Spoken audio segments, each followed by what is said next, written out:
que es también una secuencia áurea, que se llama la secuencia de Lucas, y tiene su razón de ser también, que reproduce lo que es la proporción áurea, igual que la sucesión de Fibonacci, y que es una secuencia que es muy importante también para entender cómo funciona todo. ¿De acuerdo? Veremos que tenemos flores, pues eso, con 3 pétalos, con 5, y entonces usualmente, pues ya veis, saltan a 8, a 13, etc. Tiende a seguir este patrón. Normalmente encontramos que lo que está ahí fuera tiende a seguir estos números.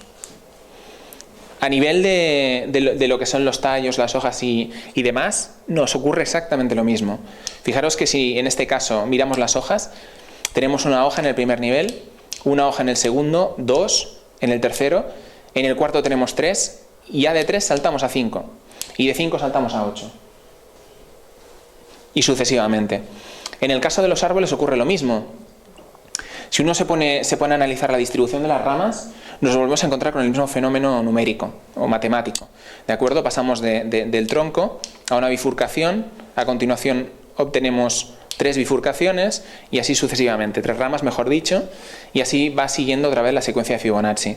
Esto ocurre también en la filotaxis, ocurre en un montón de cosas que podemos observar ahí fuera a simple vista. Solo hay que salir y verlo. O sea que mañana, que es el día más instrumental, nos dedicaremos a salir y a observar un poquito la secuencia de Fibonacci, entre otras cosas, y también miraremos allí donde aparece la secuencia de Lucas. ¿Dónde más podemos encontrar esta sucesión de Fibonacci? La podemos encontrar, por ejemplo, en los dedos de la mano, en las falanges. Si uno coge la falange más pequeña y la mide, está en una proporción tal que sigue la secuencia de Fibonacci. ¿De acuerdo? Antes no he explicado cómo se calcula la proporción áurea. La proporción áurea, y me voy un poquito para atrás para que la entendáis, se calcula, aparece el número phi, porque se llama phi, aparece dividiendo un número de la sucesión de Fibonacci por su número anterior. Al principio no sale exactamente el número phi.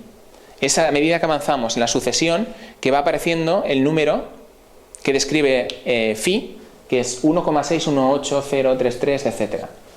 Ahora no nos vamos a extender en el porqué de este número, porque todo tiene una explicación, ese número no es así, y hoy vamos a descubrir el porqué, entre otras cosas. Volvemos a lo de los dedos de la mano, y aquí nos encontramos con lo que comentábamos. Nos volvemos a encontrar con el mismo tipo de proporciones. Si dividiéramos esta segunda falange por la primera, obtendríamos la aproximación de phi. Si dividimos la tercera por la segunda, otra vez, y sucesivamente. Hay una forma que encontramos en la naturaleza, y es una forma que se ha usado o se ha asociado históricamente, durante siempre, al tema de la magia, que es el pentagrama.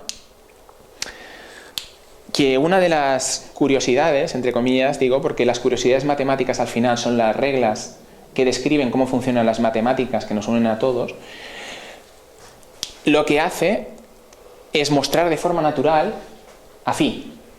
Si uno coge, por ejemplo, un segmento, este segmento azul de aquí, y divide por este, se encuentra de forma natural a phi, y etcétera, así sucesivamente. ¿Vale? Luego veremos uno que se ve mucho mejor que este. Este aquí no se ve demasiado bien. Fijaros que en la arquitectura también podemos encontrar este tipo de construcciones. Hemos visto la escalera, aquí vemos el hombre de Vitruvio. Si lo analizáramos estaríamos viendo la sucesión de Fibonacci en todas partes. Aquí tenemos pues un caracol, ¿no? La caracola de un caracol, exactamente. Y nunca mejor dicho, iba a decir otra, pero bueno, no importa, la caracola está bien, ¿vale? Por eso no me salía. Aquí tenemos la Mona Lisa, fijaros que cómo sigue el patrón de la espiral áurea. Aquí tenemos la Venus. Si fuéramos segmentándola encontraríamos que está pintada siguiendo la proporción áurea.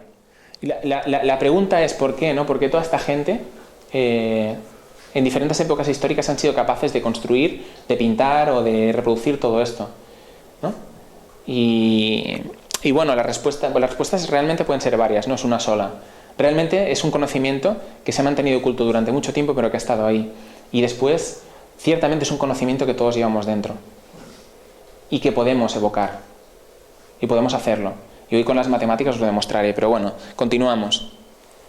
Y luego llegamos a un campo que es ya muy distinto, que es el de la física, Y entonces me gustaría citar a varias personas. Uno es Nassim Haramein, que es una persona que era, bueno, no era físico y ahora es físico, y es una persona que está reinventando toda la física, porque realmente ha enunciado la teoría del campo unificado. Y voy a comentar muy poquito ahora porque es tremendamente amplio lo que hace este hombre y muy importante, pero me interesa básicamente algo que he descubierto, que se repite. No solo él ha descubierto, pero bueno, él lo está demostrando matemáticamente, toda esa física.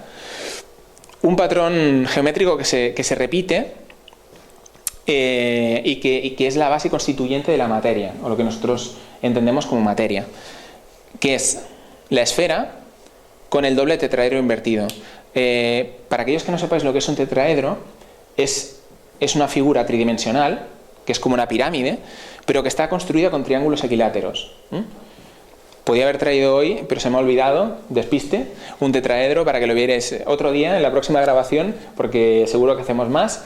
Traeré un tetraedro para que lo podáis ver y así lo podremos rotar y lo veremos mejor. Lo que estábamos diciendo es que esta figura geométrica en concreto define cómo funciona estructuralmente la materia desde un punto de vista basal. ¿De acuerdo? Y no solo Nassim Haramein lo está demostrando matemáticamente y con física, sino que otros científicos lo han encontrado. Hay un señor que se llama Richard Hoagland, que es un científico que estuvo más de 20 años de asesor en la NASA, durante, por ejemplo, la época del programa Apolo, y ha descubierto exactamente lo mismo, pero en su caso se ha dedicado a observar este fenómeno dentro de nuestro sistema solar, y ahora vamos a ver ejemplos. Bueno, este es Nassim, os recomiendo mucho que visitéis su página y que consultéis su material, es increíble. Y él está llevando a cabo un proyecto que se llama The Resonance Project, el proyecto de la resonancia, ¿no? Y ahí entra con el tema que hablamos de las resonancias armónicas. ¿De acuerdo? Y esto son las figuras que se construyen a través de la replicación de ese patrón básico que hemos visto, que es el del doble tetraedro invertido en la esfera, y acaban formando un conjunto, que es el conjunto, digamos, unitario, que se va replicando, que es este conjunto que tenemos aquí, en tridimensional. Aquí no se ven muy bien, no se ven los tetraedros, pero se ven las esferas, y que en 2 dimensiones proyectado acaba dibujando esto que tenemos aquí, que es la flor de la vida, que es un símbolo de la comúnmente llamada geometría sagrada. ¿Sagrada por qué? Porque está ahí desde siempre, no es algo que nos hayamos sacado de la manga ahora, y porque nos conecta con lo que está allí fuera y con lo que está aquí dentro y aquí, ¿vale? Está ahí. Y fijaros dónde podemos encontrar esta flor de la vida. Esto, a ver si alguien me sabe decir de dónde es esta imagen. Alguien que no lo sepa. De Egipto, vale. Pero esto es trampa, ¿eh? Esto es trampa. Esto es Sí, esto es del templo de... Del templo de... Ah, llevas la flor de la vida, la llevas también. Del templo de Osiris, en Ábidos. Completamente el templo de Osirión, ¿vale? Y es un dibujo, este dibujo de la flor de la vida, que está inscrito de tal manera en la roca que no se puede haber hecho sin algún tipo de dispositivo de proyección energética, ya fuera algún tipo de energía láser o algo que pudiera haber grabado en la piedra con energía ese dibujo, ¿vale? Por lo tanto, es aquello que decimos, uy, aquí están pasando cosas un poco raras, porque históricamente, según lo que nos han contado, esto no podría ser así. Esto es la ciudad prohibida en China, y esto es un perro fu, que es comúnmente llamado el guardián del conocimiento. Hay 2 detalles. Primero os voy a enseñar uno y os voy a hacer luego caer en el otro. Fijaros lo que tiene debajo de la pata. Tiene exactamente lo mismo que estábamos viendo, pero aquí ya está representado en tridimensionalidad, porque vemos la esfera, ¿de acuerdo? Aquí lo que no nos enseña son los tetraedros, pero bueno, no importa porque el dibujo es el de la flor de la vida, ¿de acuerdo? Y hay otro detalle muy importante en este guardián del conocimiento, que mucha gente no cae, pero para mí es tremendamente importante y tiene que ver con lo que estamos hablando hoy. Estamos hablando de resonancias armónicas, de sonido, de patrones que se repiten.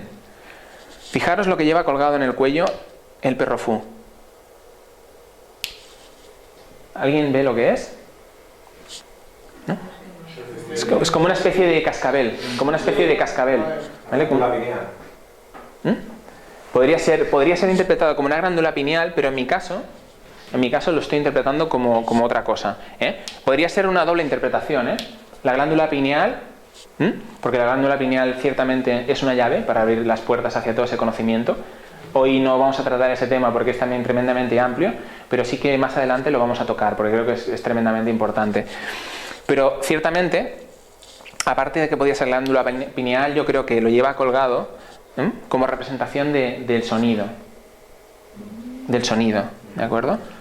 Resonancias armónicas. Estamos hablando de lo mismo. ¿El collar ese no podría pertenecer simbólicamente a la Vía Láctea? Podría ser. Yo la verdad es que no lo he analizado tanto, pero pudiera ser, perfectamente. Pensad una cosa, que este fin de semana que vamos a analizar ese tipo de simbolismos, de patrones y demás, normalmente cuando se codifica algo, y sobre todo cuanto más antiguo, mejor codificado, y la información matemática es más fidedigna, y la información física es más fidedigna, siempre se trata de codificaciones multinivel. Nunca tiene una explicación sola. Ocurre como con el idioma egipcio, ¿no? Como con los ideogramas y demás. No tenían solo una lectura, tenían muchas lecturas.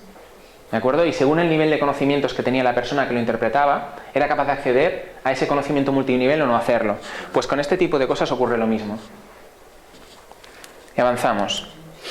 Bueno, esto es lo que hemos dicho antes de la estructura de la esfera y tal. Bueno, aquí esto es un doble toroide, que es ¿cómo se denomina? Este tipo de vórtice doble, ¿no? Que parece que va girando y al mismo tiempo succiona por arriba, luego por abajo va expulsando. ¿No? Sí, es tremendo, ¿no? Pero es muy chulo. Así lo llaman los ingenieros. Es un toroide, en este caso es un doble toroide. Y ahí está el doble tetraedro invertido, rotando, ¿vale? Para que nos vayamos familiarizando con estas estructuras y demás. Este Richard Hoagland, ¿vale? Que entre otras muchas cosas, lo que os he comentado antes, estuvo en la NASA más de 20 años haciendo de asesor científico. Y el tipo es un auténtico crack. Y él ha observado a través del sistema solar esto que estamos hablando del tema del doble tetraedro, ¿vale? En esa estructura del doble tetraedro hay algo importante, y es que las bases de cada uno de los tetraedros invertidos caen aproximadamente a 19,5 grados norte y 19,5 grados sur.